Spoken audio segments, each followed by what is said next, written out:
Alright guys, so welcome, and for today's study session what we're going to be talking about is identifying player types for optimal play. This is essentially the basis of all these new, more exploitable strategies, or not necessarily exploitable strategies, but in terms of playing optimally. Essentially that's what we should all be after, is optimal play. For those that have known me long enough, in the poker world, and some new faces here, you hear me talking all about you have to change your game, especially in today's games overall, no matter what game you're playing, because quite simply there are more players at the tables, no matter what stakes you're playing, that understand the basic strategy of playing sit and goes. Again, no matter whether you're playing six max or 180 man games, and anywhere in between. So you're always still going to have, your bad players, your unknown players, guys you've never seen before, and then you're also going to have guys that you have seen before, you see on an everyday basis, and they are winning players. And the issue that I think most people have in terms of achieving their maximum profitability is changing up their game based upon those different player types. So we're going to talk today more about some general strategies, because this concept is so broad, really, that we could be here for hours having conversations about specific hands and what to do in this situation. So I'm essentially going to give you some quick tips, some general strategies to use. We're going to go through some scenarios that were posed to me. One was in the forum. I was also given some hands, and just talk about how to approach the different scenario. What do you want to do at the table to play that more optimal game? And so why don't we just jump into it, and start the discussion of what does that really mean in terms of playing optimally. So playing optimally means that you need to know when to change your strategy from unexploitable to exploitable and back and forth. Okay? And if you guys have any questions about this, obviously as I'm talking, just fire away with any questions that you have. But this is really, like you'll see at the top here, the foundation for everything that we're going to be talking about. For example, when I was playing a lot more on Poker Stars, and I was mainly playing the 18-man games, and also on Full Tilt, those were games that got pretty reg infested quickly at the $15 and $30 level. And obviously that's still going on right now in those games. However, I'm now playing on different networks. The Merge Network, Revolution Network, and the general player pool is so much different. Those 18-man games used to get pretty reg infested, so I had to use those exploitable strategies, all the strategies that you may have seen in the Crush the Reg series. Those are the strategies that I needed to use in those games more often to get an edge over the other guys, rather than playing that basic ABC strategy. However, now that I'm playing on these other networks, they're not reg-infested tables. Okay, they are tables full of random players, guys that are massive losing players, for whatever reason. But I don't really care what the reason is. The point is that I need to recognize that and essentially go back to the unexploitable, straightforward strategy that we probably all learned the game with. Because the reason, when I say unexploitable, ABC, basic strategy, whenever I use those adjectives, I don't mean to put that strategy down, because that strategy is a winning strategy, and it was definitely a more profitable strategy a couple of years ago, especially on Poker Stars. And I talk about it, and maybe it seems like demeaning, like, oh, you're playing an ABC strategy. ABC strategy just means you're playing a solid, straightforward game. You're making plus EV moves. And those strategies were developed really when a lot of other players had no idea about ICM. They had no idea about proper strategy. You had to play tight in the early game, have a proper push-fold range, understanding Nash ranges, all that stuff. So those strategies were developed for that game. And obviously as the game has evolved, players have gotten better, a lot of other people understand that strategy, so we need to deviate and use these more exploitable strategies. But playing on Merge and Revolution and the winning network, those older strategies are actually the ones that are probably best. The exploitable strategies, which I've touted as being more profitable, being the ones you want to use more often, those aren't the strategies that I'm using on an everyday basis because I can't.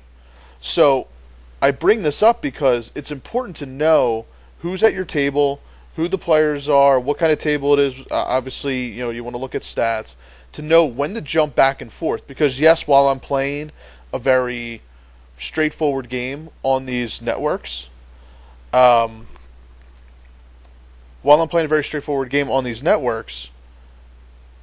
if there happen to be some regs to my left, I need to know how to turn my game around really quick and start using exploitable strategies to get an advantage over them even more and use these more profitable strategies.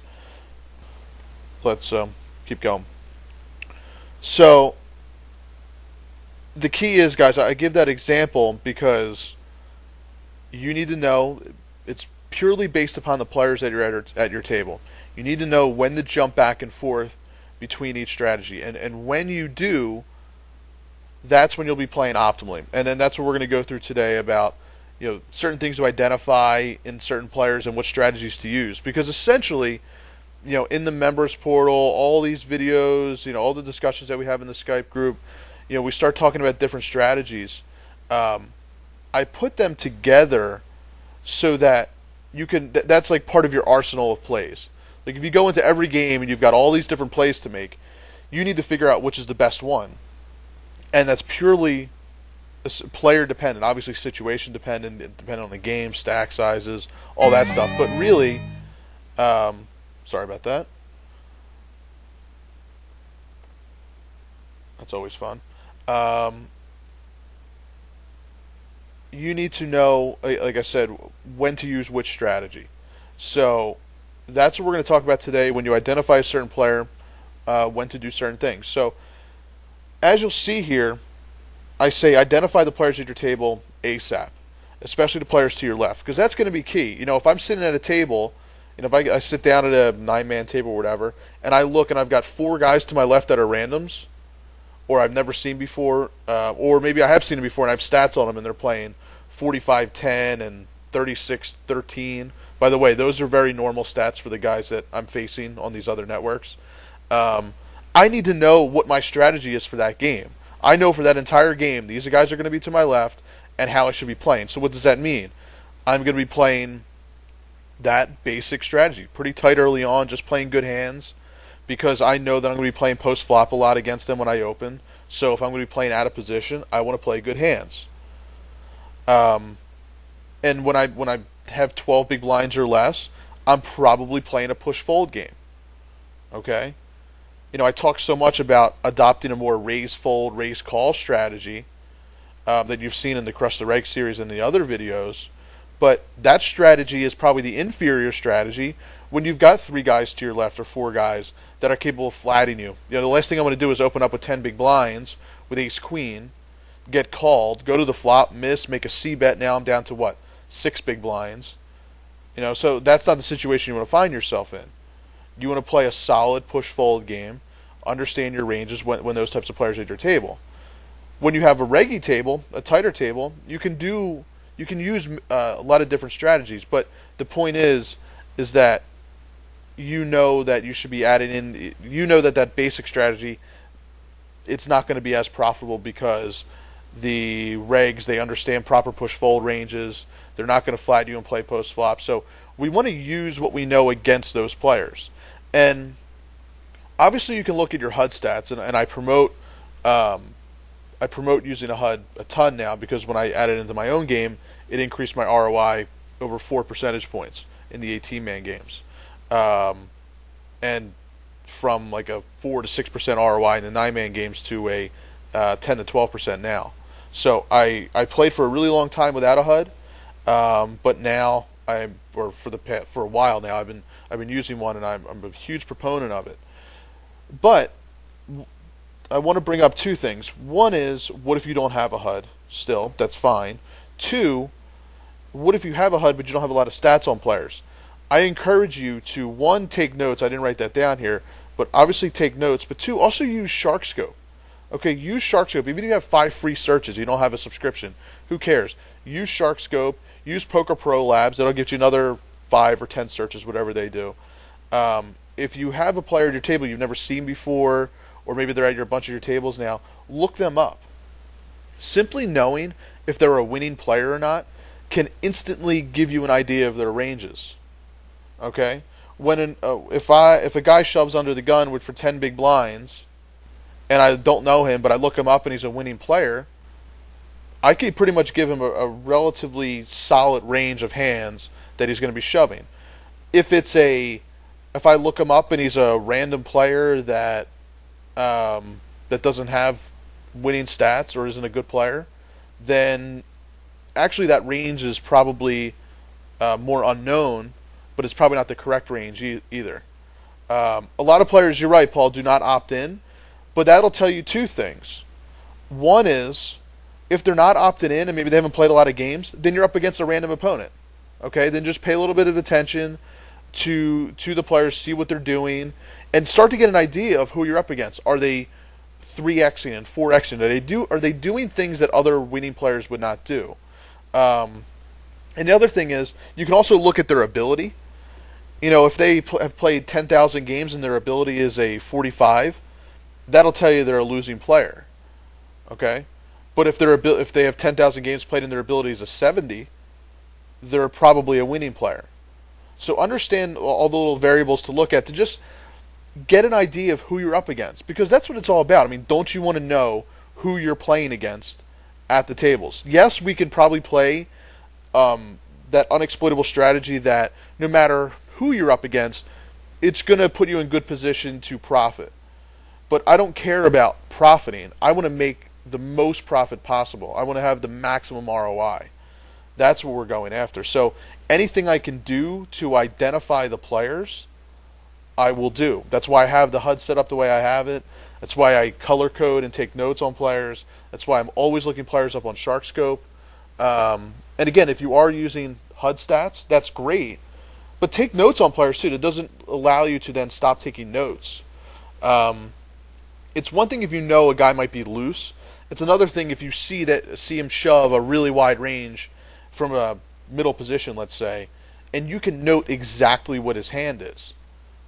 Once you start finding the bottom of somebody's range in, let's say, 3-betting spots or all-in spots in general, you can just start dominating that player, because then you can take a note on him, say what range, 10 big blinds, he shoved this hand from this position. You can get an exact calling range versus that opponent. So even if you're playing too many tables at the time to take notes, obviously no caddy can help, but if you want to get better and you want to outperform the other players, after your games, after your sessions, and I've talked about this in other videos, go into your Hold'em Manager or Poker Tracker, filter out your hands against those players, and take notes after the fact. Okay, I used to do that a ton, because I just wanted as much information about my opponents as possible. So, like I said, this is the foundation for everything, knowing your opponents. But it's one thing to know who your opponents are. It's then the next step is understanding how to play against those opponents. Okay, and that's usually what everybody misses. A lot of other strategy sites, videos, they'll talk about having a solid push-fold range, whatever it is. But the thing is, you should really be changing up your game based upon those opponents. So far, any questions on that? Make sense so far, or any questions? I just want to stress essentially how important it is that you know who's at your table, especially the guys to your left, because they're the ones that you're going to be raising through. Okay? So I'll talk about some essentially like general rules of thumb in the next slide. I think are like some quick tips on what you can do, and then we'll get into some specific scenarios and some hands to show how you can change up your game. So, like I said before, versus the, whatever you want to call them. I know some people say, oh, you shouldn't call them fish, whatever. A losing player, an unknown player. I typically want to play the unexploitable ABC style against them in general. There are things we can do to exploit their tendencies, but overall, what I mean is, let's say you have 11 big blinds and you're on the cutoff. Well, versus a reggie table, I might play a raise fold, raise call game there with 11 big blinds from the cutoff or from the button.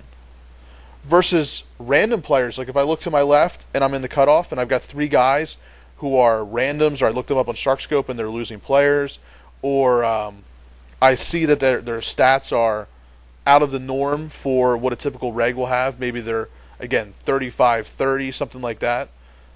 Well, the reason we want to play the unexploitable ABC style is because we really don't know how they're going to react to our raise. Sometimes they're going to flatten you, sometimes they're going to 3-bet with a crazy range.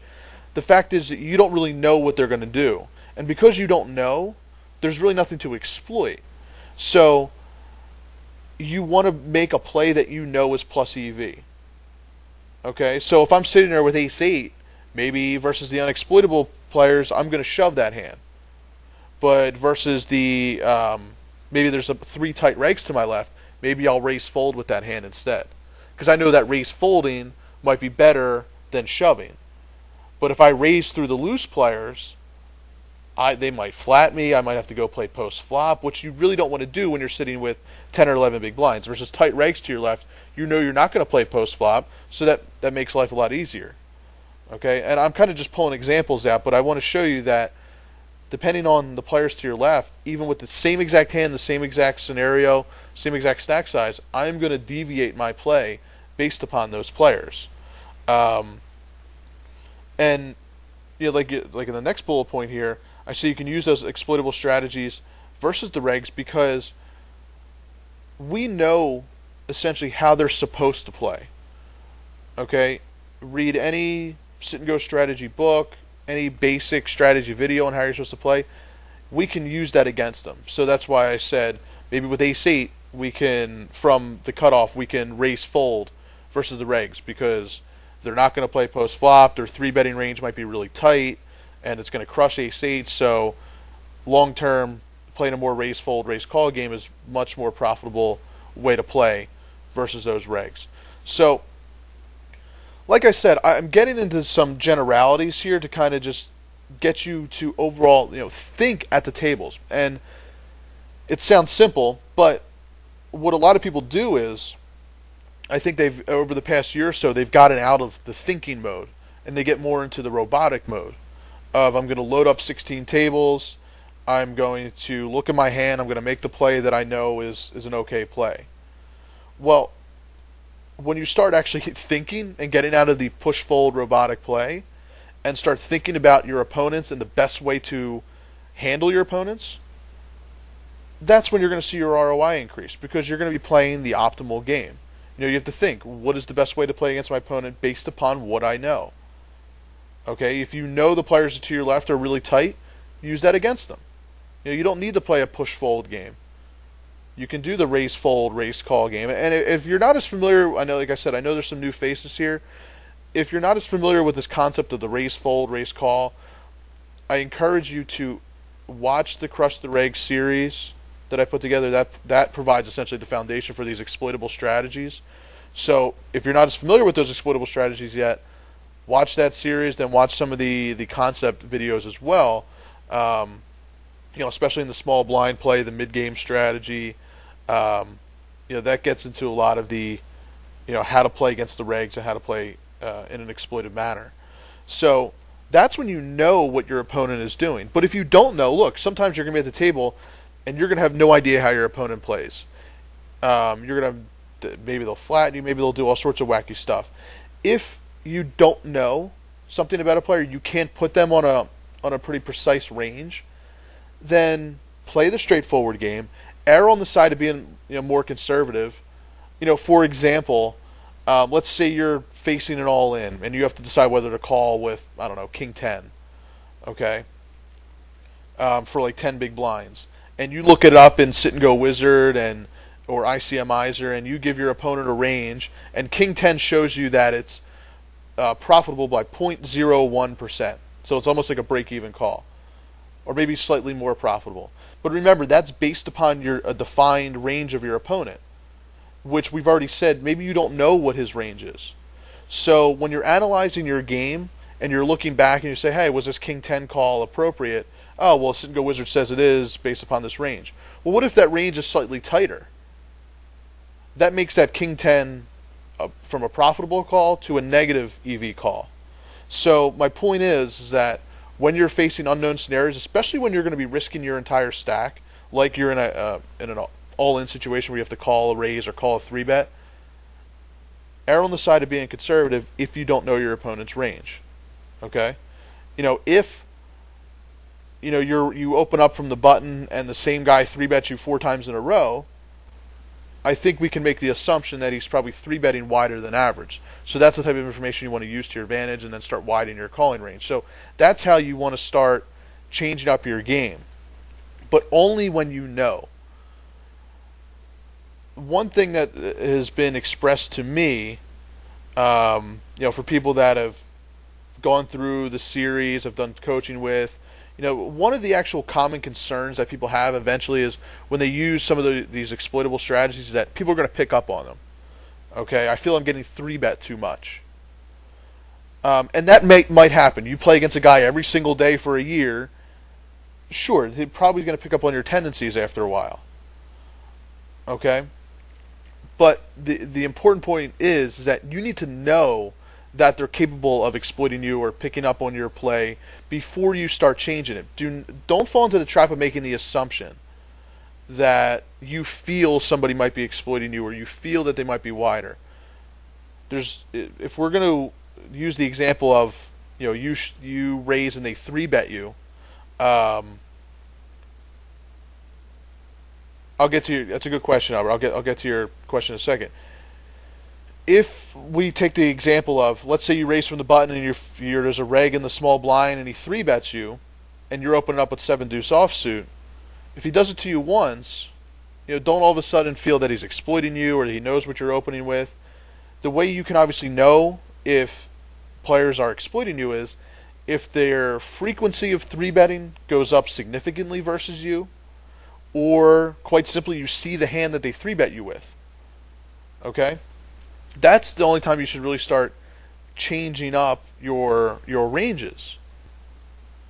Okay? And again, look back at using your database of hands, look at the opponents, see if they're playing back at you, for example. And again, if we're going to be talking about 3-betting, if you're using Hold'em Manager 2, there's a great stat in there I've talked about before is the versus hero stat. 3-bet versus hero. If you want to start changing up your game, look at that stat and see if somebody is actually 3-betting you wider than they're 3-betting everybody else. Okay, so you can use that stat. Albert, you said a player typically never changes his range. Are you saying when playing back at us, or let's say they're shoving into us, or if we talk about this 3-betting scenario, is that what your question is referring to? Are they never 3-betting a different range versus us?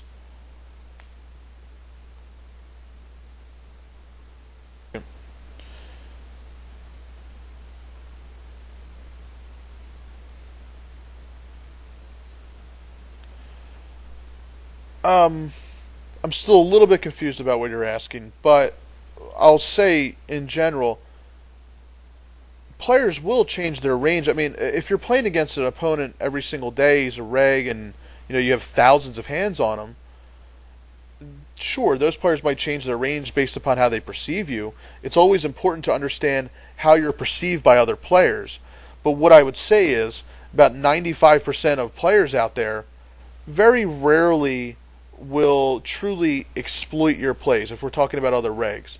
And I've talked about this in other videos in terms of, for somebody to, again, we'll talk about the opening ranges because that's an easy concept to talk about. When we open wide and we use the raise fold, raise call concept and potentially opening up with any 2 cards, the way for that strategy to be exploited is for an opponent to 3-bet you very wide and very frequently. Okay? But until you know that, that's the only time you should be changing your range. They might change their 3-betting range once or twice if you're really loose in a particular game, but you want to figure out if they're doing it every single game. That's when they're exploiting you in every single game. So you asked about similar situations, is a same range. What I do is if I'm up against regs, I'll give them an average range that I know what a normal reg would play from there, and if I know any further information, I'll use that. Um, but the best thing to do is always put in an average range, and then based upon the opponent, what their stats are, deviate that maybe tighter or looser, and seeing what hand will perform well. And this is actually what the edge will help you do in Sit and Go Wizard. If you're unsure about a range, you want to make sure you're making a plus EV play. You give yourself a more positive edge to make sure that um, you're giving yourself a plus EV cushion. If that makes sense.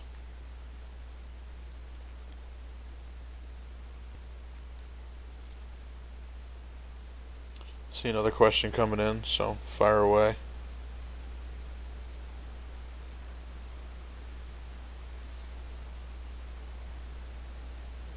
Well, see that this is a question I don't really want to get into because you ask what's the ICM in these kinds of spots with King 10. I was using King 10 as a pure broad example, just saying, hey, maybe it's a call, maybe it isn't. Let's just say it's a plus EV call. I can't answer this question because there are several factors to consider. The other stacks at the table, where are we in the game, what's the ICM tax, what game is it, obviously who the player is that'll get us the range. So that's an impossible question to answer because we need to know all those other variables.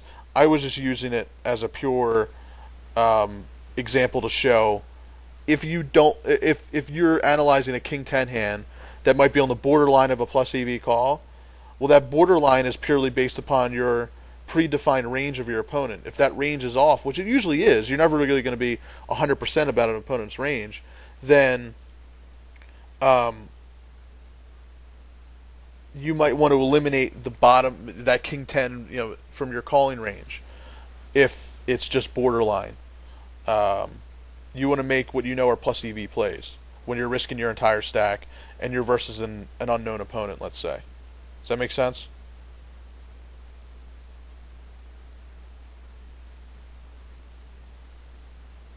All right. So I'll get into some quick tips and how to change your game in these very common scenarios, and then we'll get into some specific hands to go through.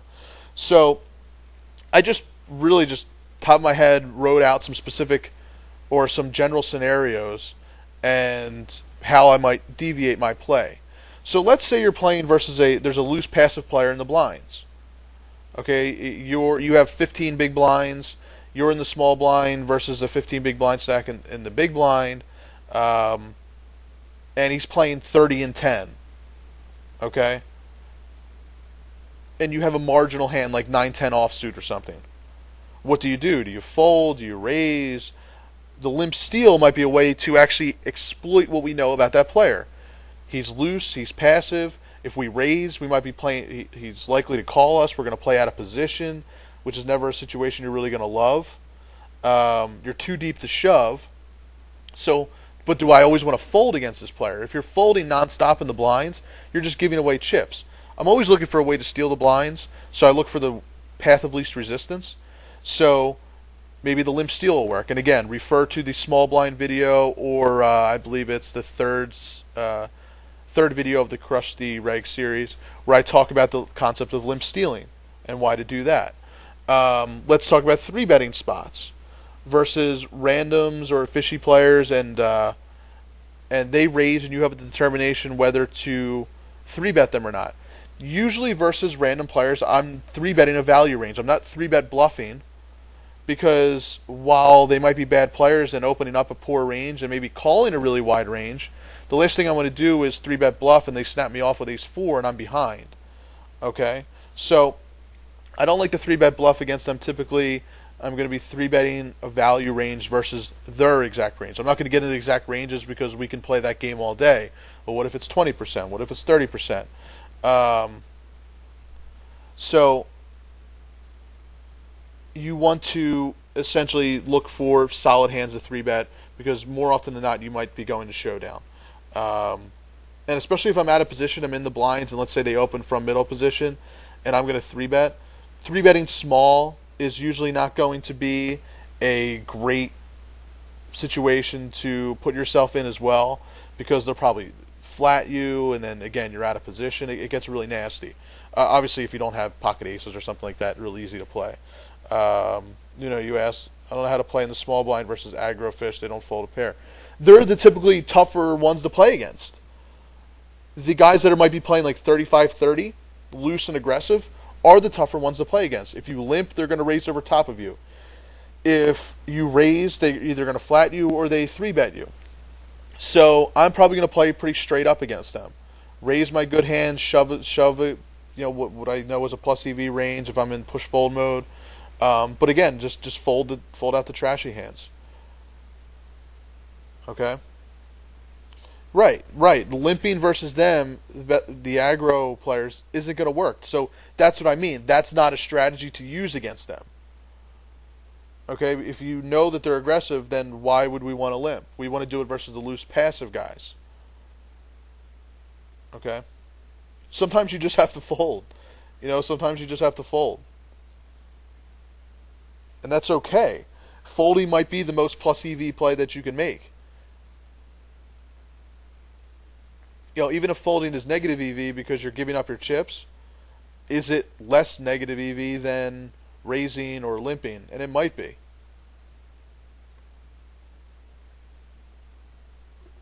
Okay, so against them, you just simply might have to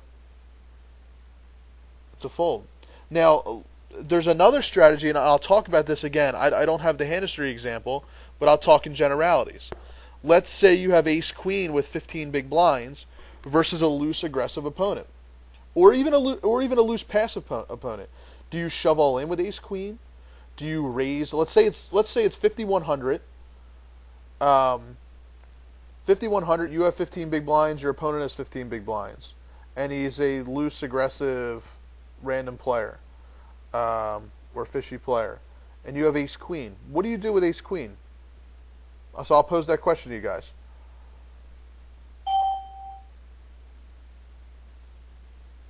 And if you didn't hear the scenario or need me to repeat it, just tell me to repeat it.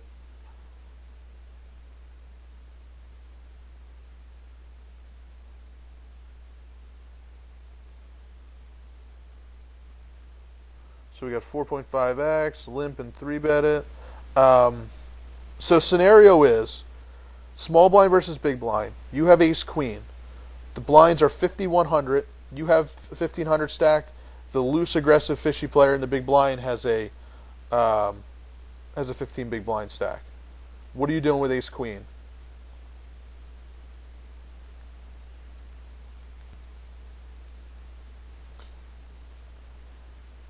An open shove is always going to be plus EV because ace-queen is it's a good hand. Okay? It's always going to be plus EV. The question is it the most plus EV play to make? And I'll tell you the answer. I'm not exactly sure. But what I'm going to tell you I'm going to give you some other plays to make that you can use when the situation presents itself. Okay, so you could open shove, yes. Yeah, so some don't give up. That's fine. So that's exactly my point, though, that I want to get into. You could shove, make life easy. Nothing wrong with that. Okay? There was a mention of limping in. That's actually a pretty good play. I actually don't mind making that play. You limp in with those hands as a trap. And again, if you know that every time you limp, a guy is going to raise over top of you, sure, go ahead and limp to induce. Exactly. So that's not a bad play. Okay? That might be a play to do. Another play is, I think somebody mentioned it earlier. Well, let me say what I don't want to do. What I don't want to do is raise to like 250 or 300. Okay, so because what happens there? You raise to 300, the guy calls, you're with a 1200 stack, he has a 1200 stack, the pot's 600, and you miss, you c-bet 300, half pot, you're down to 900, he calls, the turn misses, what are you going to do? You see, it just gets into a nasty spot. And yes, of course, they're probably going to call with worse hands, but the matter is trying to get to showdown. Okay, how do we get to showdown when we miss? And they're going to call you down with third pair, something like that. So Yep, Alan. So what I like to do is raise big pre to essentially set myself up for an all-in shove potentially on the flop. And the reason I like raising big is because you can still get these guys to call. You're still going to get calls, and then they're still potentially going to fold on the flop. There's tons of value to that. Okay? Um, that, I'm not saying one is correct over the other. What I'm giving you are all the different options. Because it's important to have all these options, because you want to make the most optimal play, so that if you find that there's a player that's calling raises nonstop, I will probably raise a third of my stack, because when he calls the third of my stack, I now have a full pot size bet to make on the flop, and it makes life really easy. And many times that's what you want to do, is make life easy. Okay? And that's actually one of the tips, is that when you're out of position, you want to make life easier on yourself, because if you don't make life easy, you don't know if you're making a long-term plus EV play. If you find yourself in nasty post-flop situations, often out of position, then you might be doing that to yourself. Yes, a third of my stack, because if he puts in a third as well, I'll have a pot size bet. So if I have a 1,500 stack, I might raise to 500. He calls 500. Now there's 1,000 in the middle, and I have 1,000 behind, and I can just jam the flop.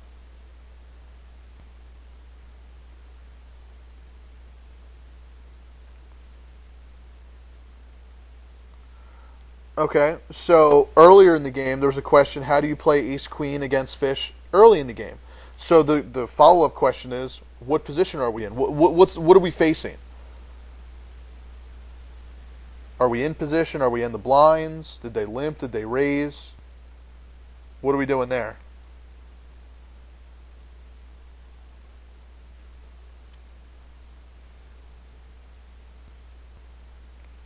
You are middle position. Fish is in the cutoff, so out of position. Well, that's just a situation where you're going to open. There's no way I'm ever folding. You're going to raise your normal 3x from, if you're talking like 10-20, I'm going to raise to 60 with ace-queen. The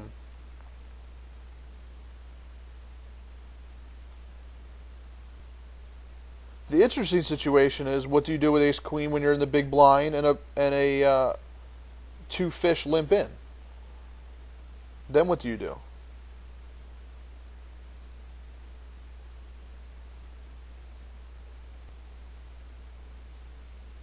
So I'll pose that question to you. You're in the big blind at 10-20, two fish limp in, and you have ace-queen.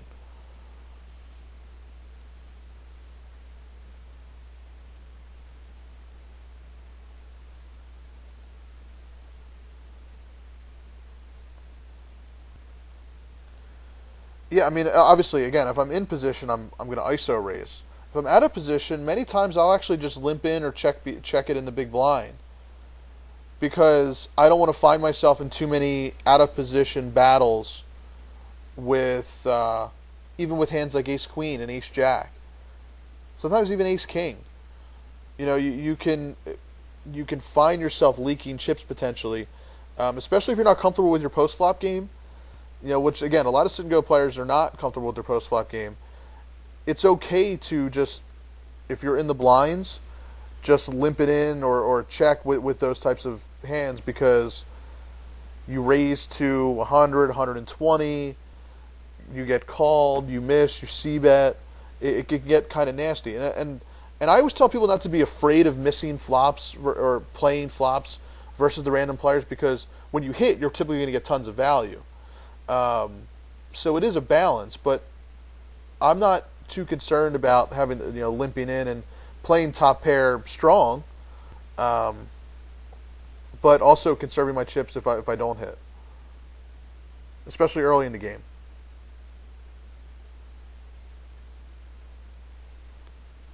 So that's just again that's what I'm talking about, thinking always.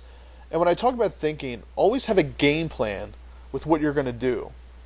Again, that's another broad statement, but so many times I see people in post-flop scenarios, pre-flop, they make a play, but they don't have a plan for what happens on the turn, what happens on the river. Always set yourself up. I talk sometimes about doing a delayed c-bet versus opponents. Well, why am I doing a delayed c-bet? It's the plan to make a c-bet on the turn. Well, why am I going to make a c-bet on the turn? Maybe because I feel like I'm going to get check raised a lot on a certain board on the flop. So always have a game plan. Okay? So I'll keep moving on though. I mean, again, these situations we can talk about all day, but the point is to trying to figure out the optimal scenario versus your opponent and knowing what they typically do, and how to make a plus EV play, how to make your life easy. And like I said, we can if we go back to the small blind, big blind scenario with 15 big blinds versus a loose aggressive opponent, you have a good hand. I think the worst thing to do, let's just put it this way. We can debate, should we limp to induce? Should we make a big raise pre and commit ourselves to the pot? Or should we open shove? We can have that debate. But I think what's important is you don't do the fourth option, which is let's raise to 250. Okay? You're just going to make your life miserable. So if you have a game plan and you make one of those other plays, you're going to be fine because you're thinking and you're always trying to make that correct play. If you just blindly raise the 250 out of the small blind because that's what you're supposed to do, regardless of who your opponent is, that's not a good game plan to have. You're not really thinking past the basics. Okay, you've got to get to that next level of thinking. Well, who am I up against? What's going to be the best way for me to win this pot? What's going to be the best way for me to even minimize my losses? Okay? So let's we actually talked about the first three spots a little bit, versus limpers, out of position, make life easier on yourself. I'm going to use a hand history example to talk about this one, so I'll hold off on this first point. From late position, we can look to isolate often from late position. I like to isolate at 25-50 and on. At 10-20, 15-30, I think there's actually still a lot of value to limping in with some small pocket pairs. There's obviously a lot of value to small pocket pairs, but even hands like suited aces, suited connectors, you can still limp in, try to play for a big pot, low risk, high reward. When you start getting into 25-50, 50-100, limping in typically gets eliminated from your game because it gives other people reason to shove over the top because of pot odds, and it's just costing you more of your stack. So I want to start isolating with those ace-x types of hands, queen-9. And again, this is part of the part 3 of the Crush Reg series. I get into isolating. That could be a really nice play to add into your game. This is actually a more exploitable play against the fishier players. I mentioned this already. Versus, if you look at your table in general, if it's a loose random table, use the ABC straightforward plus EV style play, unexploitable style play. The Reggie table, play exploitable. And I'll give you one example of how you should change your game based upon the table as a whole. Let's say you have pocket fives under the gun at 10-20. Okay? If you're at a loose fishy table, what should you do with pocket fives? I'll pose the question to you guys.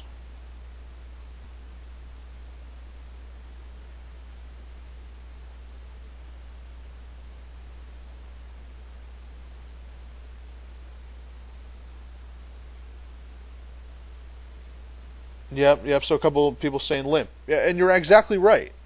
Okay? We should limp because, one, they're not going to exploit our limp. Two, we want to encourage as many of these guys as possible to get into the pot so that when we hit our set, there's a good chance we can get somebody's stack. Okay? So very straightforward. But what do you do with pocket fives and pocket sevens and those types of hands when you're at a reggie table? Do you want to limp?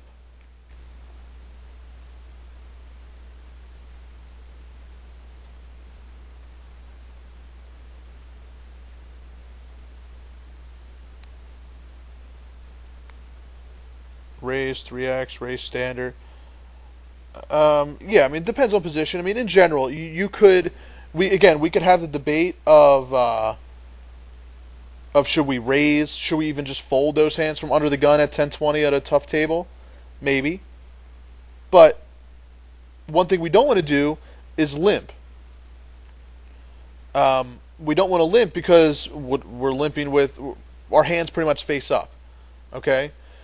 Against other reggie type players, you're less likely to get their entire stack, for one, and again, you're playing face up, so there's really no reason to do that. Okay, so that's kind of a quick thing in changing your play based upon the table.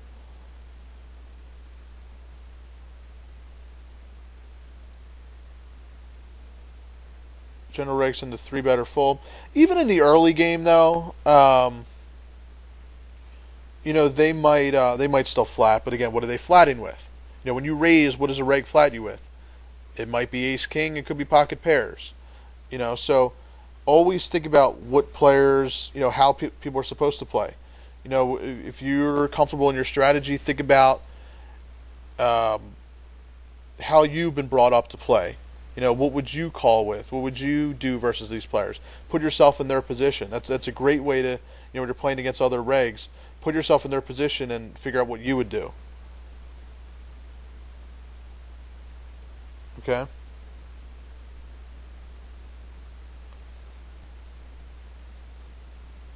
And I agree with you. So that's exact information that we want to know, right?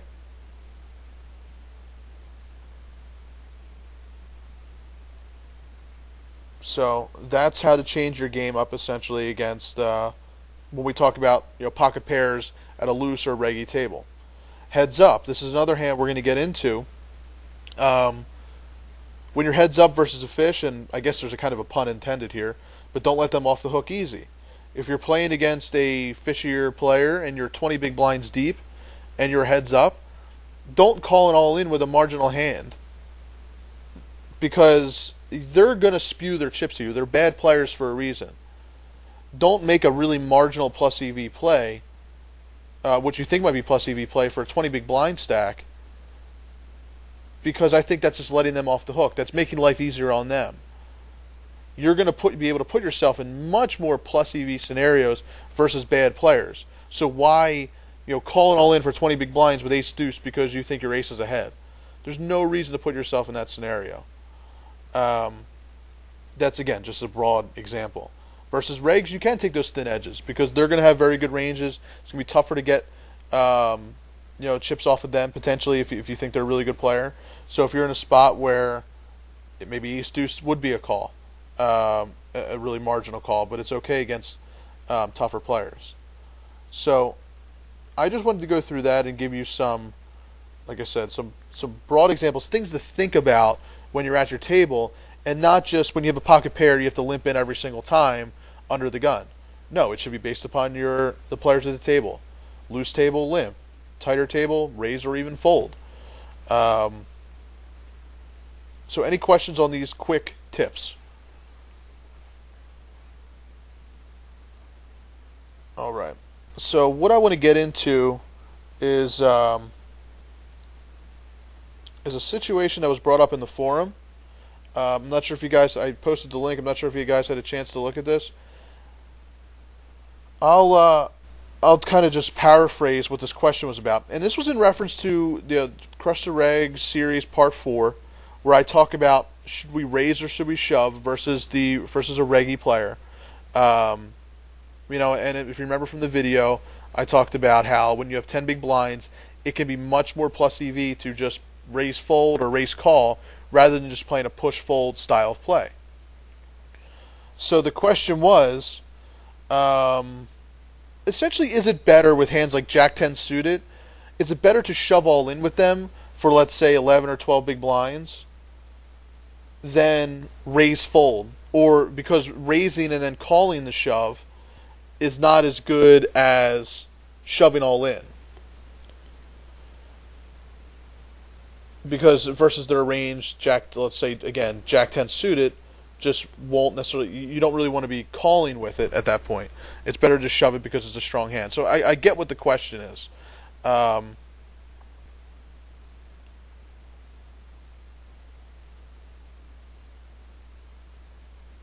Okay, so you have the same question?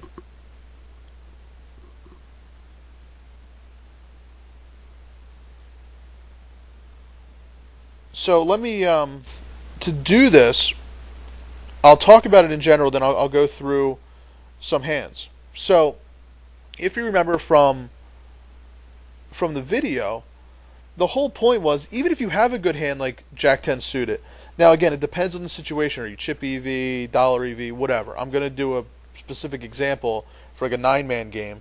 But in general, the question is, really, if you're against an opponent, is there, and again, we're going to assume it's a reg, they're not going to flat, is their 3-betting range going to be any wider than their all-in calling range? And if so, how much wider? If it's exactly the same, which many times I assume it is, like when you have 9 or 10 big blinds, the big blind typically assumes no fold equity, so you can go ahead and raise, and therefore the 3-betting range, some people will say even the 3-betting range might be tighter, thinking you're a little bit stronger, but let's not assume that they're tighter, because that only helps our cause. If you assume that a 3-betting range is equal to an all-in calling range, then it's always, always, always, always. I don't usually say always and deal in absolutes, but it's always more profitable to raise than to shove all in. And then make a determination of whether to call or fold. And that's where we can start getting into some calculations. But the most important thing to do is raise and not shove.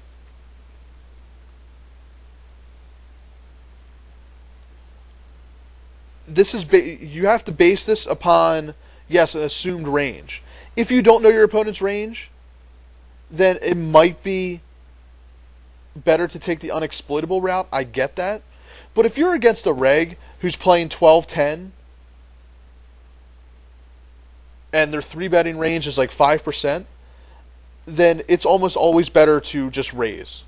And then based upon how tight you might think he is, yeah, you have to figure out the correct calling range. And that's what I did in the one video. I gave a base calling range based upon, I think it was like 20%. But let's do that. Let's get into some calculations.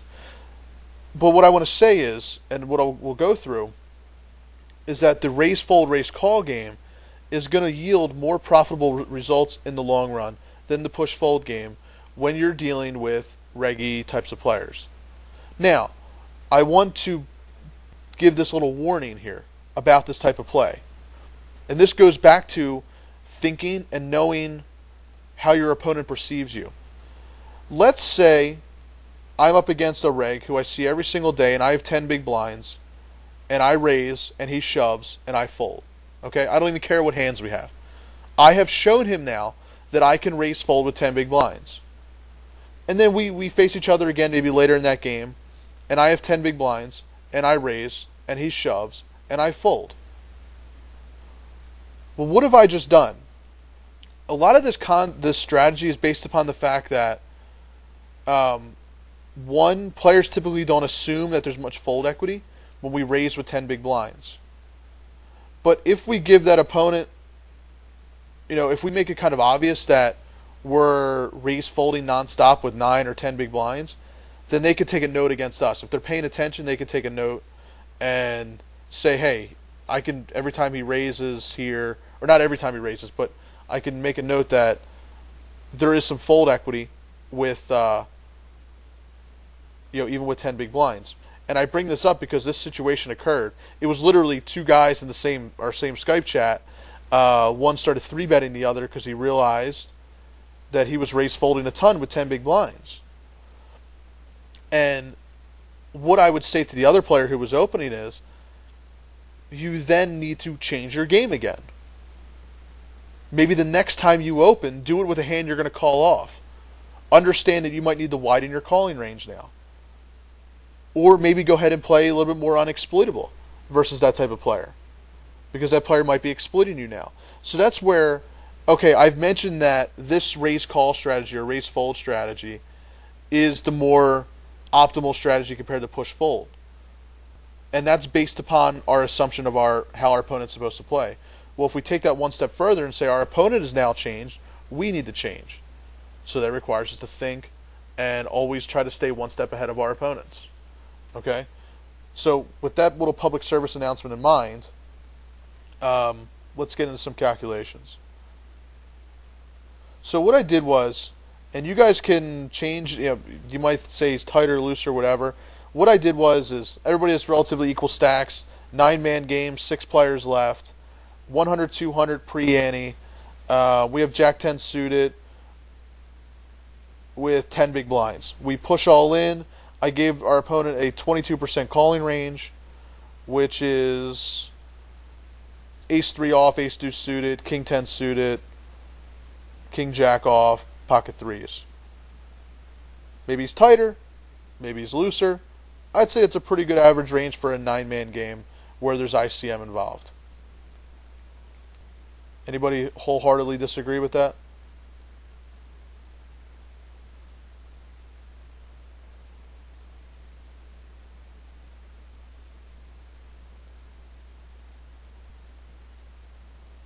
Right. You push these hands instead of 2xing and folding.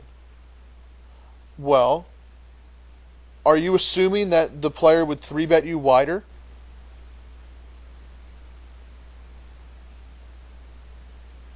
With 10 big blinds. See, I see, this is where I totally disagree with that. 100% disagree with, if you're against a reg who has either never seen you do this, or let's put yourself in the big blind. Put yourself in the big blind, and a guy raises the 220 in the small blind with 10 big blinds or 9 big blinds. I will almost never assume I have much fold equity unless I know, for example, unless I know specifically, because I've done it to him, because I've seen him fold it before.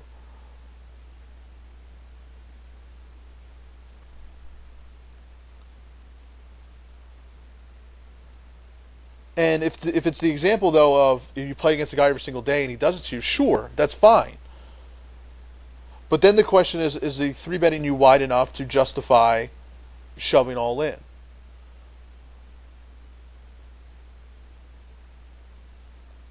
And as, go ahead and keep typing Nuno, so I'll just talk about this hand. So as you can see, it's a pretty plus EV play. Shoving is nothing wrong with shoving. Okay? Where this strategy actually really shows its profitability in terms of raise folding or raise calling is when you get into the 7-deuce type of hands. Because then you can turn a plus EV situation or negative EV situation into a plus EV one. Okay? Because what I'll show you is, okay, Jack 10 suited here. Now let's do raise fold versus that same range. So what I did was, this is Card Runners EV for those who haven't seen it. I set up the same exact situation. I even put that we're going to, let's not go to 450. Let's just say we'll go to 400. If we give him the same exact range, I actually think there might have been some extra couple hands in there, but around 22%. Raise fold, it's 1.04% compared to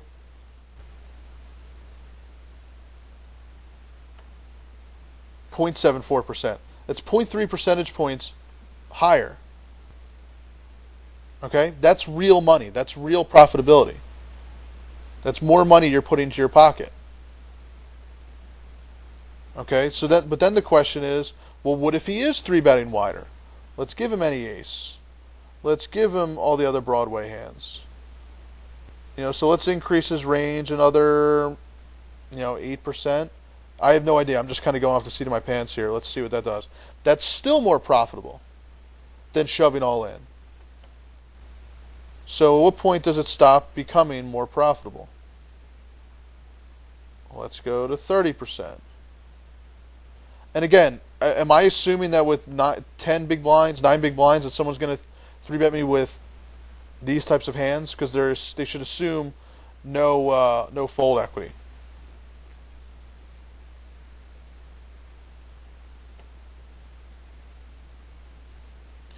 .76. So even if I go to 30%, an extra 10%, it's still slightly better than pushing or folding.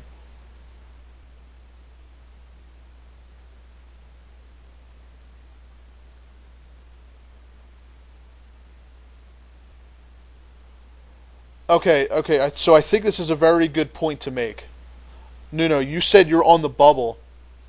So I think that's actually very important to point out. The bubble is a totally different scenario. Okay? Is the sound better now?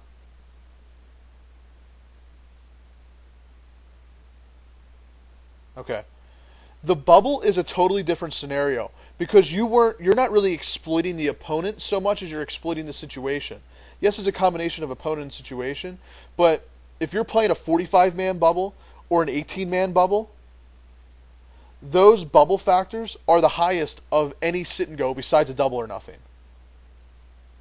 Okay? So, okay, so it's an 18-man. So the bubble factor is 2 on average on a bubble in that scenario. If that's the case,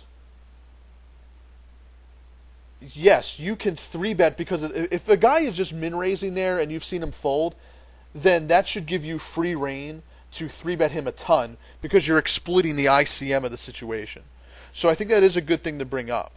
I'm not talking about massively high ICM bubble scenarios. Because when you're in a bubble scenario, you should actually be playing exploitable if you're exploiting somebody else's open. But if you're against another reg, you should be playing more unexploitable because it's a situation that everybody knows now they can exploit. Okay? Exactly. You're exactly right. But that's more the situation of exploiting this scenario. Okay, so it's actually probably a good video to make as a follow-up to that in terms of dealing with high ICM scenarios. Because if I have ace-jack, I don't want to min-raise ace-jack if I'm second in chips into the chip leader on a bubble because race calling is an ICM disaster. And he can 3-bet me with 7-deuce offsuit and tell me he's 3-betting with 7-deuce offsuit, and I might not be able to call.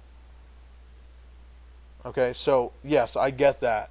But in general, in a situation like this, 6-handed, you're blind versus blind, 9, 10 big blinds, very rarely will somebody assume fold equity. So if we get back to this scenario, what I wanted to show is if we have Jack-10 suited, yeah, it looks good. We know that we have equity if a player calls us. But that's not even what I care about.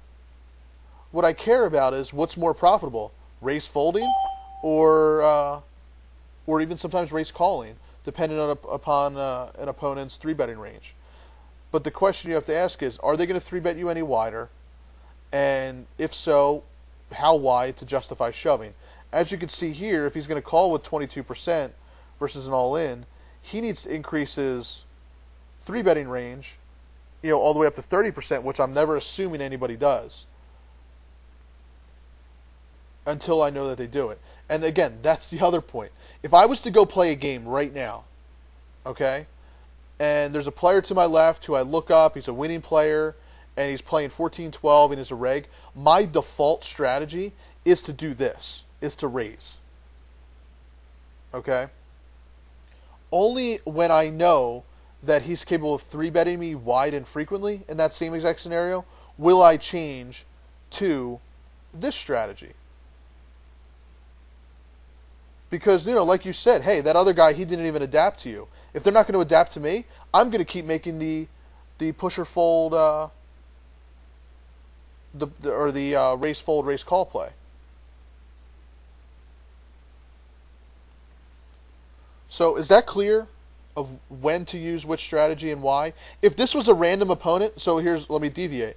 If this is a random opponent who I have no idea what his stats are, he's a losing player or whatever, I am shoving all in. I'm making this plus EV play because I know it's plus EV. I have no idea if a min raise from here is going to be plus EV because he could flat us, he could do all sorts of stuff, which I don't want to put myself in position to have happen. So that's where you need to know when to deviate. Loose fishy player, make the plus EV play, and I'm going to shove. Otherwise, versus a reg, I'm going to be raise, folding, raise, calling. Okay? Make sense? Anybody agree, disagree?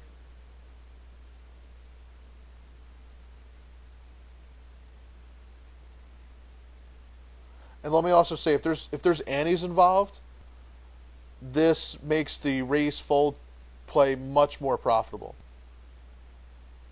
or raise call, because they need to 3-bet wider to devalue the play because there's so many more chips in the pot.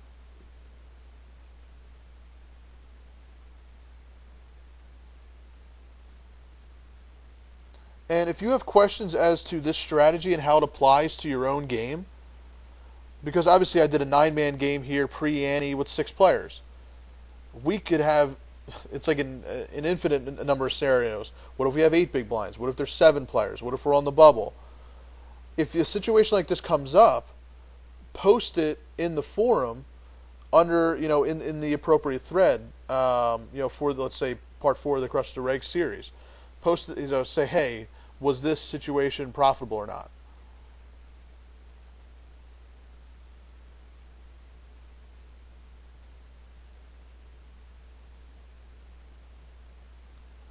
How will we know if they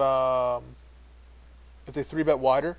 Well, it's typically going to be versus players that you see every single day, right? It's going to be against the reg who in your Hold'em manager or whatever you've got 5,000 hands on, whatever. One easy way is, again, Hold'em manager 2, the versus hero stat. Look at his 3-bet versus hero compared to his other 3-betting stat. Is there a 10% difference? If so, then he must be picking it up. So I have Hold'em manager 1 as well. So okay, so that's not one of them. The other way to do it is, if you think that a player is 3-betting you wider, then you have to start taking notes on that guy. Go into your database after the game, look him up, filter for 3-betting spots versus that player when you opened up and he 3-bet you, and you could see, is he doing it more frequently? Do you actually get a chance to see a hand he 3-bets you with? Okay, and that's how you have to start getting a sense. So even if you never see a hand that he shows down, you have to start getting a sense of, is he just 3-betting me more frequently? Just the overall frequency will tell you. So that's where no caddy can help if you're playing too many tables, or also if you're not playing enough tables and you can pay attention, then you just have to take a note yourself. That's really the only ways you can do it. Stats, database, research, take notes.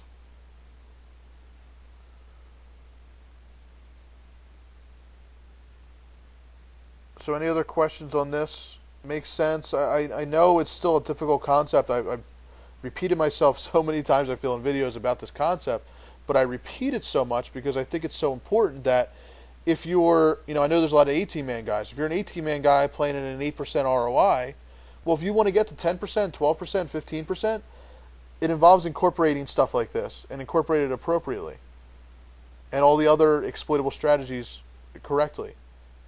If you just say, well, I'm going to push here because I know it's plus EV, if you know who you're up against, you can make a more plus EV. It's about not being content with making a plus EV play. It's striving for the most optimal play. And that's what we're after. I'll bring up another hand real quick.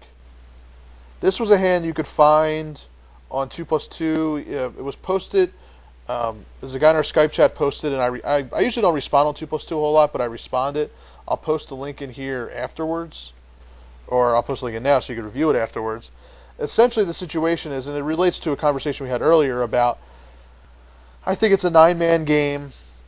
We're at 25-50. We have ace-king in the small blind. We get 2 limpers. A guy who limps and another guy who calls. What do we do with ace-king? And really the question came down to, I think it's a 9-man game. It looks like a 9-man game. The question came down to, what should you do post-flop? His question was actually a post-flop question because he raised to 300, got to post-flop, missed the flop again, and of course an opponent called. missed the flop, c-bet small, got called, missed the turn, checked. See, you could see how messy this got post flop if you could just follow here. Raised to 300, bet, got called, missed, check, bet, fold. Next thing you know, you're sitting with a 1500 big blind or 1500 stack or 30 big blind stack. You finish the hand with what? A 900 stack? Something like that. Or geez, even 500. Yeah, that 900,000 chip stack. No, I think it's too small. See, a lot of other people recommend it going smaller, but all that really does is many times is create headaches for yourself out of position. So you guys can read through this, and a lot of people are saying go small, and you can read the comment I wrote. And this is, again, like I said, most people don't advocate it. I would have gone to 400, between 400 and 500. Give myself an opportunity. If anybody wants to call that, hey, good for you. Go ahead and call. Now I'm going to shove pretty much every flop. And if you fold, that's tons of value. If you call, I probably have outs. But what I wanted to do was make life easy and not find myself in a really nasty post-flop situation where I potentially leave myself with a 900 stack at 2550. Okay? Do you have to make this play? Yes, he does advocate that play. I think we've talked about that before. So you say you don't like it. The question is, why don't you like it? If you're up against a player who's playing 75-10, I don't like limping behind at this stage. I think there's too many chips in the pot that we're leaving out there to play it passively. If I'm playing against a guy and he's like 75-10, I'm going to raise big, get him to call because that's what they do. Shoving would have been okay, but I think there's actually potentially missed value because I think that they will call raises, big raises, more often than they call a shove. Now, we'd have to do the calculations of, well, still, is a shove better or not? And fold the flop sometimes. If we raise big, am I ever folding the flop?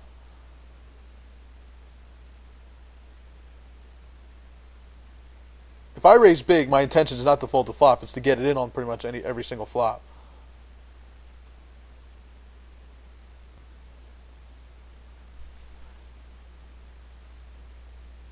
Again, it's a non-standard play that I do against fishy players to, one, make my life easy, two, to get value. It's quite simple. You're still going to get value. Yeah, absolutely. I could probably go through my database and show you many hands where that's occurred. And that's the only reason I advocate it, because I use it. I know other people that use it, and it works really well. And even if they don't fold the flop, what if they miss? They're going to miss 2/3 of the time. They're going to fold the flop. Even if they call, you have ace-king. You have a good hand. You might either be ahead of them if they decide they're just going to keep calling, or even if they call, you have outs. There's a ton of value to the play. And that's why I like it. Again, is it a play that you 100% have to do every single time? Of course not. It's a play I use in very special situations versus fishy players who limp, and I think I'm a little bit too deep to shove, but I could raise big and get myself to commit my stack on the flop. Yeah, I would do it with like ace-queen, potentially ace-jack, hands like that. Yep. So, is this a strategy that you're ever going to see advocated in other forums and other videos? Most likely not. It's important to understand why to do it and when to do it. I thought this was a really good time to do it. Unknown players limped in. There's, like 200 chips in the pot. You have ace-king. You most likely obviously have the best hand. You could either raise small and get into most likely a post-flop battle out of position. You could shove, which may not be... I like shoving better than I like raising small, but I think you might be missing out on some value. And I like the combining both of them, raising to like 400 to 500, and making a post-flop situation much easier out of position. Is it going to work every single time? Of course not. But there's not one strategy that works every single time. It's a special play for special people. Special people meaning the bad players that you face that are likely to call a 10x raise or an 8x raise and go from there. Would I use it against a guy that's playing 22-20? Probably not. Those aren't likely the players that are susceptible to that type. But if a guy's playing 50-20, you're damn right I'm going to make this play. And that's what I mean about identifying player types and changing your play based upon them. Whether regs, fish, ultra fish. So hopefully that makes sense. Like I said, some of it sounds weird.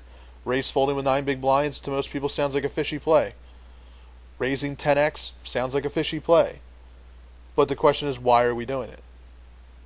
We're doing it because we think that's the optimal play at the time to exploit those tendencies of the player. So I'm sure there are a lot of questions. I'm sure sometimes people think I'm nuts for recommending some of these plays, and that's fine. I try to back it up as much as possible with calculations to justify it. This type of play is tough to justify because there's a lot of variables and assumptions. But if you have a game plan for why you're doing it, I think that's really the key component.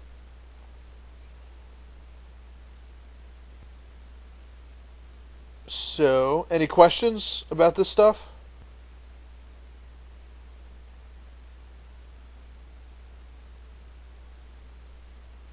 Sure. I'm sure people know me as a fish as well. And that's fine. But I just showed you why race folding with 10 big blinds and 9 big blinds and 8 big blinds sometimes can be the much more optimal scenario. The point, though, is you need to use it in the right spot. If you just go out there and race fold the next time you have 10 big blinds in the small blind, regardless of the opponent, you're making a mistake. It's got to be versus a reg who's not going to 3-bet significantly wider, which they usually aren't, and who's not going to flat your raise and force you to play post-flop. That's a very good assumption to make with most players.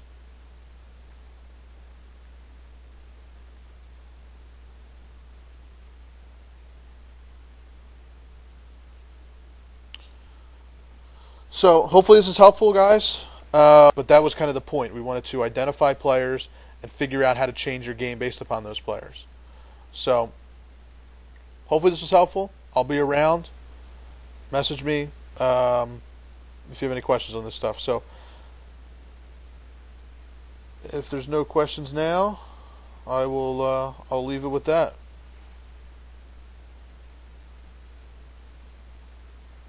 All right, cool. Good luck at the tables, guys. Talk to you later.